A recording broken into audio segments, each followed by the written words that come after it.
Bonjour, bienvenue dans la série sur la physique des particules. Donc pour démontrer la proposition précédente, considérons une courbe U de t régulière dans U et une courbe V de t régulière dans V. Alors vérifions la règle produit de la manière habituelle, c'est-à-dire la limite quand h tend vers 0 de ut plus h fois vt plus h moins ut fois vt divisé par h, qui est égal à la limite quand h tend vers 0 de ut plus h fois vt plus h moins ut plus h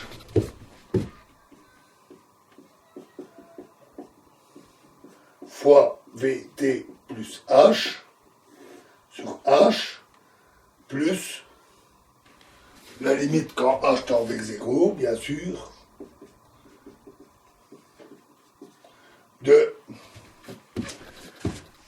ut plus h fois v de t moins ut fois v de t divisé par h, qui est donc égal à la limite quand h tend vers 0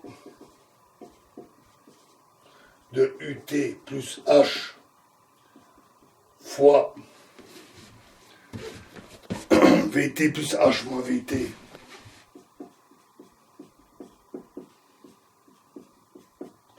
divisé par h plus limite quand h tend vers 0 de ut plus h moins ut divisé par h fois vt. Et donc d sur dt de ut fois vt est égal à du sur dt fois vt plus u fois u de t fois dv sur dt. Ainsi, en utilisant ça, on peut calculer le produit des représentations pi1 fois pi2 xy appliqué à u plus v, à u fois v, pardon, u fois v, c'est égal à d sur dt en t égale 0 de e exposant tx, e exposant ty de u fois v, ou encore d sur dt 0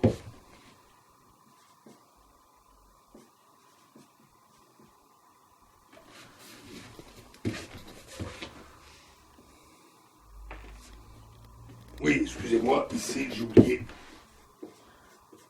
le produit des représentations du groupe, pi1 fois phi2, c'est-à-dire d sur dt, en appliquant donc la règle produit, de pi1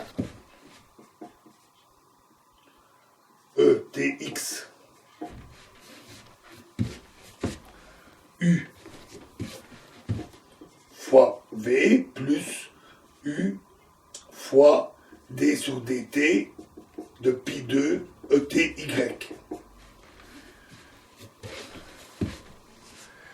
Et cela montre que pi1 fois pi2 de xy est égal à pi1 de x fois l'identité plus l'identité fois pi2 de y.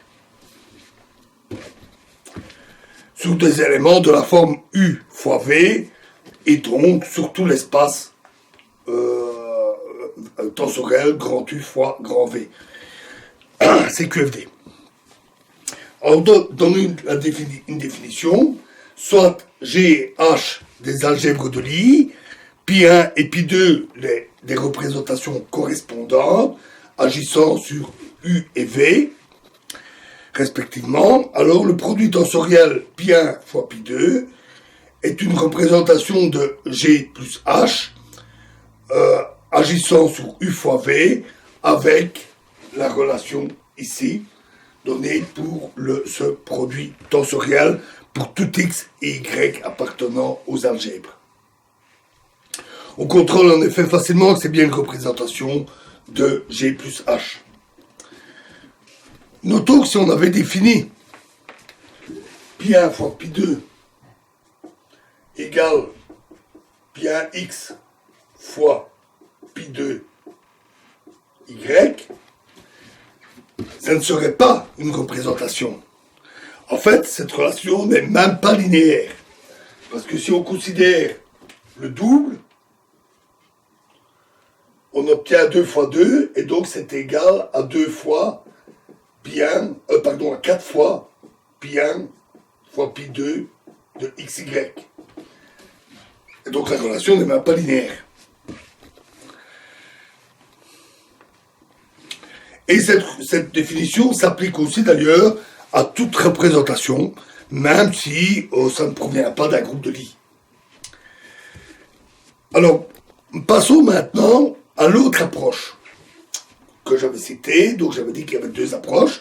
Alors, définition, soit G un groupe de Lie, et pi1, pi2 des représentations de G agissant respectivement sur les espaces V1, V2, alors le produit tensoriel des deux représentations, qui agit sur V1 fois V2, est défini par pi1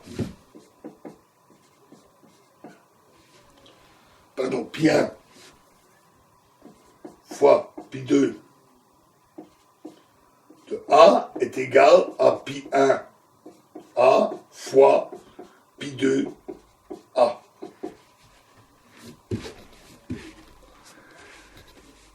Pour tout A appartenant au groupe. Alors, proposition.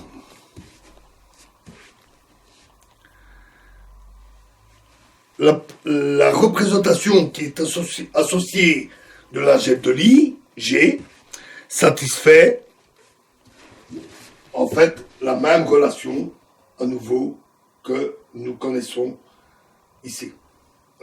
Excusez-moi, celle-là. Pi1, pi2, xy égale pi1x fois l'identité, etc. Donc exactement la même relation.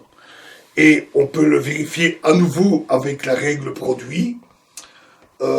C'est exactement la même chose.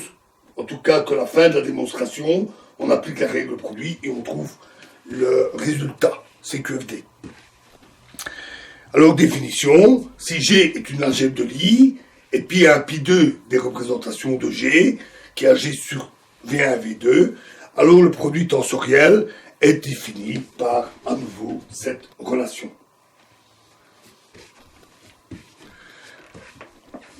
Et on contrôle facilement que pi1 fois pi2, que ce soit pour le groupe ou les algèbres, sont bien des représentations. Voilà pour la seconde approche qui est très semblable à la première. Mais il y a quand même une ambiguïté dans nos notations. Parce que quand on écrit pour un groupe, les représentations du groupe, pi1 fois pi2 de A, on peut voir ça, ou pi1 fois pi2 tout simplement, on peut voir ce produit tensoriel de représentation comme la première approche, c'est-à-dire partant de G croix G et agissant sur U croix V. Il suffit U fois V. Il suffit pour ça de prendre G égale H dans la première approche. Et ici, c'est de G dans U croix V. Donc, Et ce sont deux choses différentes. On ne parle pas du même espace. Et donc là, il y a une ambiguïté, mais ce n'est pas grave. Parce que, en fonction du contexte, on sait toujours très bien de quelle approche on suit et de quel type de produit tensoriel on parle. Notons que si pi1 et pi2 sont des représentations irréductibles, alors pi1 fois pi2 pourrait être une représentation réductible, mais pas nécessairement. Elle pourrait ne pas être irréductible. Dans ce cas-là, on peut chercher à établir la somme de l'établir sous forme d'une somme de représentations irréductibles, et ça, c'est appelé la théorie de Clebsch-Gordan.